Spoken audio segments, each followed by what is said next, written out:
ஒரே ஒரு வாக்கு, இந்த விவசாய சின்னத்துக்கு தம்பிக்கு சின்ன பிள்ளை நிக்கலாம் பேர நினைச்சாதீங்க. நீங்க சீமான் தயாரித்த அணுகுண்டுல அவனும் ஒருத்தன் வெடிச்சு சிதறுவான். நீங்க எங்களுக்கு அதிகாரத்தை கொடுத்து போற அதிகாரம் இல்லாமையா இந்த கிளி கிளிக்கிறோம்னா நாங்க என்னடா சீமாங்கிற யாரு நினைச்சா கொள்கை தலைவன்.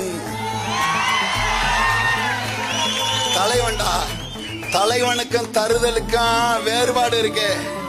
இது நாம் தமிழர் கட்சி பட, தமிழர் பட, சீமானின் பெரும்பட, எண்ணிக்கையில குறவுன்னு நினைக்காத மான பிள்ளைகள் நாங்க வெறியோடு நிக்கிறோம். எங்களுக்கான களம் 26.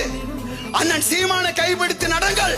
இந்த நிலத்துல சமரசம் இல்லாம சண்டையிடக்கூடிய ஒரு தலைவன் கடந்த ஒரு நூற்றாண்டுல எங்கள் அண்ணன் சீமான தவிர எவனும் இல்லடா.